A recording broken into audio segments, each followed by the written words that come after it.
Indo British advanced pain clinic నొప్పి మాయం surgery దూరం ఫర్ అపాయింట్మెంట్స్ 9155515563.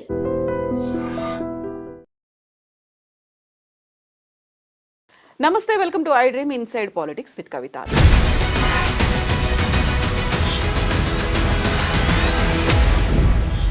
తెలంగాణలో ఇప్పుడు హాట్ టాపిక్గా నిలుస్తోంది ఎవరు అరెస్ట్ అవుతారు అనేది. ఇందుకు సంబంధించి సీఎం రేవంత్ రెడ్డి ఫార్ములా ఈ రేసింగ్లో కేటీఆర్ ముద్దాయి గవర్నర్ ఆదేశాలు ఇస్తే అనుమతిస్తే చాలు అరెస్ట్ అవుతారని సీఎం రేవంత్ రెడ్డి చెప్తుంటే, అమృత్ స్కీమ్లో స్కామ్ జరిగింది అంటూ కేంద్రానికి ఫిర్యాదు చేయడానికి వెళ్ళినటువంటి కేటీఆర్ అరెస్ట్ అవ్వక తప్పని పరిస్థితి సీఎం రేవంత్ రెడ్డికి ఉందంటున్నారు. అసలు కేటీఆర్ ఢిల్లీకి ఎందుకు వెళ్లారు, ఎవరితో వెళ్లారు, బీజేపీతో లాబియింగ్ జరుగుతోంది అనే మాటని ఎందుకని కాంగ్రెస్ పార్టీ చెప్తోంది? మనతో పాటుగా ఉన్నారు పొలిటికల్ అనలిస్ట్ ప్రకాష్ గారు.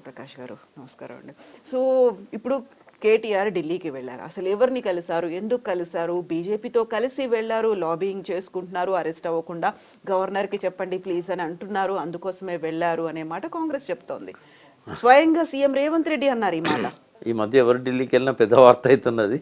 రేవంత్ రెడ్డి వెళ్ళినా కూడా ఈ 11 నెలల్లో 25 సార్లు వెళ్ళాడు అనేది. సరే, ఢిల్లీ వెళ్ళడంలో వ్యక్తిగత ప్రయోజనాలు ఉంటే ఉండొచ్చు, బట్ ఒక కాజ్ అయితే మనకు కనబడతా ఉంది.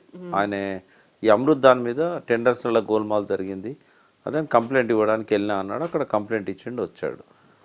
అరెస్ట్ కాకుండా ఎన్ని రోజులు తప్పించుకుంటాడు? ఒకవేళ నిజంగానే ఈ ప్రభుత్వం అరెస్ట్ చేయాలని చెప్పి కృత నిశ్చయంతో ఉందనుకుందాం. ఏమన్నా ప్రొసీజరల్ ల్యాప్సెస్ ఉన్నప్పుడు అరెస్ట్ చేయడానికి గవర్నర్ పర్మిషన్ ఇవ్వరు. ఎందుకంటే ఆయన ఇక ఇవాళ అసెంబ్లీలో ఎమ్మెల్యేగా, సీనియర్ ఎమ్మెల్యేగా ఉన్నాడు. ఇటువంటి వాళ్ళని అరెస్ట్ చేయాలంటే చాలా ప్రొసీజర్ ఉంటుంది. రెండవది ఏంటంటే, గతంలో సుప్రీంకోర్టు తీర్పులు, హైకోర్టు తీర్పులు ఉంటాయి. కొన్ని చట్టాలలో నిబంధనలు పర్మిట్ చేయవు, ఆర్టికల్ 17A అనేది ఉంటుంది, ఇవన్నీ ఉంటాయి. కాబట్టి గవర్నర్ దాన్ని స్టడీ చేస్తున్నాడేమో బహుశా. గవర్నర్ గారు కూడా ఒక మారుమూల త్రిపుర ప్రాంతం నుంచి వచ్చాడు ఇక్కడికి, అక్కడి వ్యక్తి అతను. సో కొంత లా కన్సల్టేషన్ అనేది ఎవరికైనా తప్పదు. గవర్నర్ అయినంత మాత్రాన పూర్తిగా రాజ్యాంగం మీద, చట్టాల మీద 100% గ్రిప్ ఉండదు. వాళ్ళు కన్సల్ట్ చేస్తారు. 15 రోజులు పట్టచ్చు, నెల రోజులు పట్టచ్చు. ఒకవేళ అరెస్ట్ చేయడం అనేది అవసరము, అలా లోపాలు కనబడుతున్నాయి, on the face of the రికార్డే తప్పులు ఉన్నాయి అని అనుకున్నప్పుడు విచారణ కోసం డెఫినెట్గా అరెస్ట్ చేయమని చెప్పి ఆదేశాలు ఇస్తారు. లేదా విచారణ చేసి మేము మీకు ఏమన్నా సాక్ష్యాధారాలు ఉంటే అప్పుడు ఆలోచిద్దామని చెప్తారు. బట్ ఒక్కటి ఏంటంటే, ఈ ప్రభుత్వాలు కక్ష తీర్చుకునే వైపుగా, అంటే రేవంత్ రెడ్డి 10 ఏళ్ల కింద ఈ టీఆర్ఎస్ ప్రభుత్వం ఆయన అరెస్ట్ చేసింది, ఆయనకేమో రెడ్ హ్యాండెడ్గా ఎవిడెన్స్ ఉంది కాబట్టి ఆయన ఇప్పుడు అరెస్ట్ అయ్యాడు. ఓటుకు నోటు కేసులో జైల్లో పోయాడు, చాలా రోజులు జైల్లో ఉన్నాడు, బయటకు వచ్చాడు. నన్ను అరెస్ట్ చేశారు అనే కక్ష కనుక ఆయన మనసులో పెట్టుకున్నట్టయితే అది కేస్ టు కేస్ డిఫరెంట్గా ఉంటుంది. కేటీఆర్ అట్లా మీకు రెడ్ హ్యాండెడ్గా దొరికిండు అనుకోండి, అరెస్ట్ చేసుకోవచ్చు, ఎవరు వద్దంటున్నారు. బట్ ఇందులో అటువంటి ఇది కనబడతలేదు. హెచ్ఎండిఏ అనేది ఒక ఏజెన్సీ. ఆయన senior IAS officer Aravind Kumar ఆయన నోట్ రాశాడు, ఆ నోట్ చూసి నేను సంతకం పెట్టాను, నాకు ఆ పవర్స్ ఉన్నాయి అని ఆయన అంటున్నాడు. పవర్స్ ఉన్నాయా లేవా అనేది విచారణ అయితే జరగాలి. పవర్స్ లేకున్నా ఆయనే పెద్ద అమౌంట్ కదా, అంత అమౌంట్ ఆయన రిలీజ్ చేశాడు అని అంటే తప్పు అవుతుంది. ఆయన ప్రెస్ మీట్ నేను ఫాలో అయినాను. ఆయన చెప్పింది చాలా నీట్గా ఉన్నది, నాకు ఆ పవర్స్ ఉన్నాయి, క్యాబినెట్ నిర్ణయం అక్కర్లేదు, అటానమస్ కాబట్టి చైర్మన్గా సీఎం గారు ఉంటారు, వైస్ చైర్మన్కే ఈ పవర్స్ ఉంటాయి. అదేమి మాటపూర్వకంగా జరగలేదు, రాతపూర్వకంగా జరిగింది. అరవింద్ గారు నోట్ పెట్టారు, ఆయన ప్రిన్సిపల్ సెక్రటరీ, ఆయన నోట్ పెట్టాడు, నేను కన్సిడర్ చేశాను. ఒక హైదరాబాద్ యొక్క కీర్తి ప్రతిష్టలు పెంచడానికి చేసిందే అది, కాబట్టి నేనేం తప్పు చేయలేదు. రెండో దానిలో కరప్షన్కి అవకాశం లేదు. ఆ డబ్బు ఏమో మా ఇంటికి వచ్చింది కాదు, మేము సంతకం పెట్టడం వల్ల అధికార దుర్వినియోగం ఏం జరగలేదు, అవినీతి కూడా అక్కడ ఆస్కారం లేదు అని చెప్పి ఆయన ఎక్స్ప్లెనేషన్ ఇచ్చుకున్నాడు.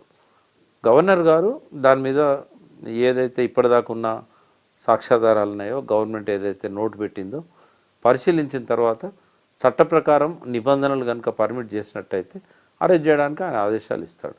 బట్ నాకు అనిపిస్తుంది ఏంటంటే, ఇదంతా ఒక పబ్లిసిటీ స్టంటే తప్ప ఆయన అరెస్ట్ అయ్యేది ఉండదు, వీళ్ళు అరెస్ట్ చేసేది ఉండదు. ఒకవేళ అట్లా ప్రతి డిసిషన్ను క్వశ్చన్ చేసి అరెస్ట్ చేయాలంటే 100 కేసులు పెట్టవచ్చు.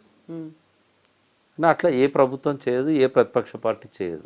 అయితే ఇక్కడ సీఎం రేవంత్ రెడ్డి ఢిల్లీలో అన్నటువంటి ఒక మాట, కేటీఆర్ ఢిల్లీకి వచ్చారు, వస్తూ వస్తూ గవర్నర్ని కూడా పిలిపించుకున్నారు, అనుమతి ఇవ్వకుండా అడ్డుపడడానికే ఇలాంటి చర్యలు, లాబింగ్ అనేది జరుగుతుంది అనేది. కేటీఆర్ పిలిస్తే గవర్నర్ వస్తారమ్మా? కేటీఆర్ ఇవాళ కేంద్రంతో చెప్పుంటారు, వాళ్ళు పిలుస్తున్నారు, ఇద్దరి మధ్యలో ఫ్రెండ్షిప్ అనేది కుదిరింది అని. యాక్చువల్గా ఫ్రెండ్షిప్ కాంగ్రెస్కును బీజేపీకే దగ్గరగా ఉంది ఇక్కడ. అంటే కాంగ్రెస్ అంటే పార్టీగా కాదు, రేవంత్ రెడ్డి గారికి మంచి సత్సంబంధాలు ఉన్నాయి. మొన్ననే చూసాం కదా మనం, హోమ్ మినిస్టర్స్ మీటింగ్ పెడితే మీటింగ్ అయిపోయినాక వచ్చేయాలి కదా. అమిత్ షా ఇంటికి పోయి ఏకాంతంగా 15 నిమిషాలు ఎందుకు మాట్లాడాలి? ఎప్పుడు బట్టి నెంబర్ పెట్టుకుపోయేటోడు, లేదా ఉత్తమం తీసుకుపోయేటోడు, ఎందుకు పోయిండు ఆయన ఒక్కడే? అది కూడా వాళ్ళ రెవెన్యూ మినిస్టర్ మీద ఈడీ దాడి జరిగిన తర్వాత ఎందుకు పోవాలి? అంటే ఇటువంటి అన్ని రేవంత్ రెడ్డి మీద అనుమానాలకు తావిస్తున్నాయి తప్ప, కేటీఆర్కు మొదటి నుంచి కూడా కేటీఆర్, కేసీఆర్ బీజేపీకి అగెనిస్ట్గా ఉన్నారు. వాళ్ళు అగెనిస్ట్గా ఉన్నారు కాబట్టే కదా కవిత మీద ఈ కేసులు ఇవన్నీ కూడా. కాబట్టి నాకు తెలిసి బీజేపీ సపోర్ట్ వాళ్ళు తీసుకోలేరు, వీళ్ళు అడిగినా కూడా బీజేపీ సపోర్ట్ ఇవ్వదు. ఆయన ఢిల్లీ పోయినంత మాత్రాన అదే యాదృచ్ఛికంగా గవర్నర్ పోవడం, ఆయన పిలిపించుకున్నారని చెప్పి ఆరోపణ చేయడం అనేది కరెక్ట్ కాదు. ఒక రాజ్యాంగ స్థానంలో ఉన్న ఒక గొప్ప వ్యక్తి, ప్రథమ పౌరుడు గవర్నర్ మనకు, అటువంటి వ్యక్తి మీద ఇటువంటి ఆరోపణలు చేయడం కూడా అది సీఎంకే కాదు, ఆ పార్టీ నాయకులకు కూడా మంచిది కాదు. అది ఆయన అవమానించడమే కదా. అది ఈయన పోయి పిలిపిస్తే ఆయన పోయిందంటే అది ఆయన మీద బురజల్లడం కదా, తప్పదు. అట్లాంటి మాటలు మాట్లాడకూడదు. రెండవది, కేటీఆర్ ఒకవేళ ఫేస్ చేయడానికి సిద్ధంగా ఉన్నా అని ప్రకటించాడు. ఈవెన్ జైలు పోతే ఏం చేస్తారంటే వ్యాయామం చేస్తా, యోగా చేసుకుంటా.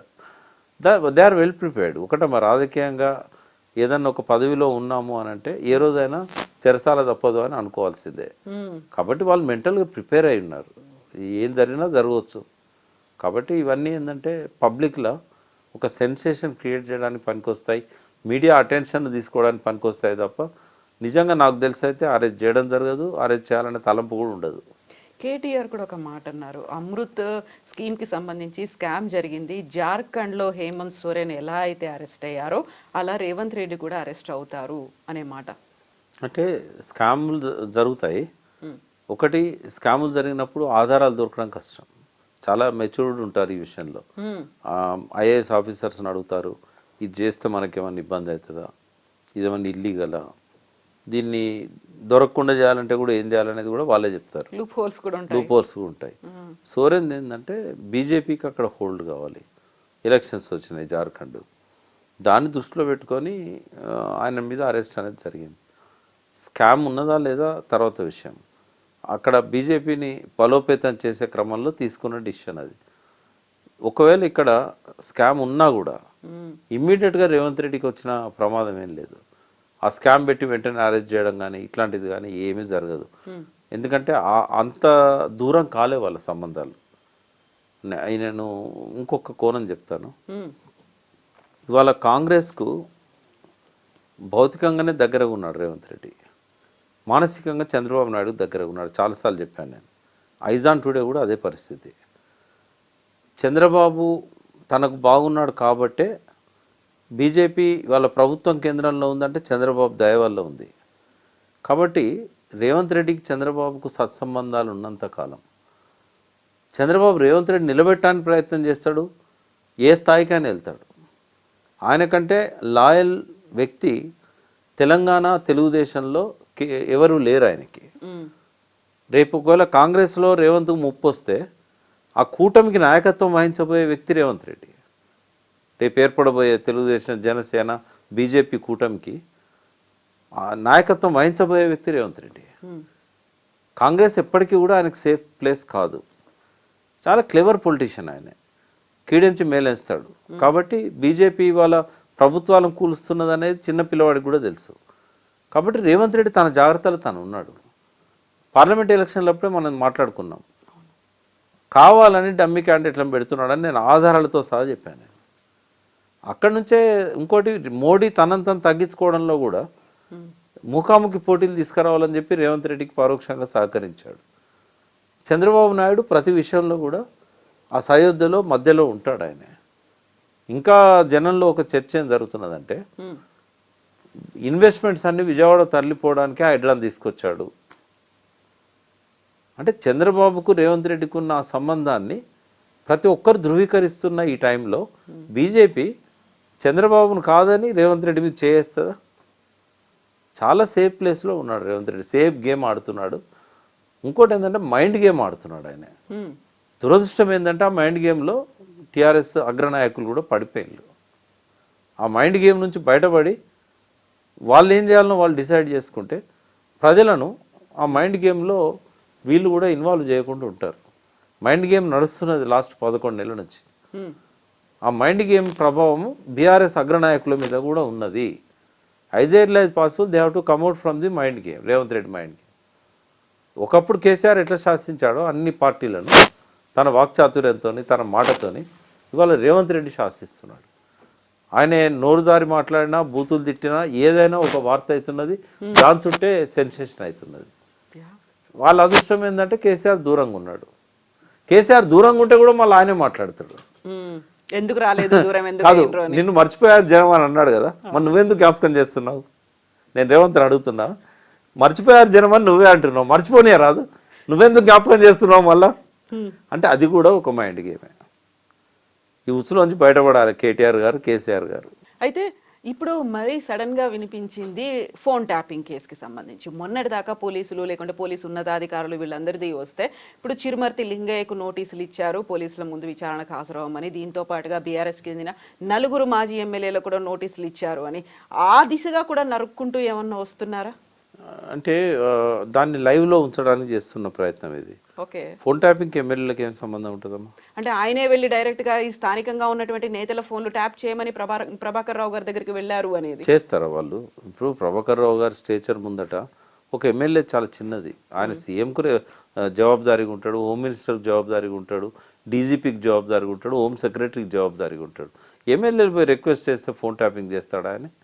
అంటే ఏదో చెప్పి వాళ్ళను కొంతకాలం పాటు ఇది లైవ్లో ఉంచడానికి జరుగుతున్నదే. మరి ఇంతమంది తీసుకొచ్చిన ప్రభాకర్ రావుని తీసుకురాలేకపోయారు?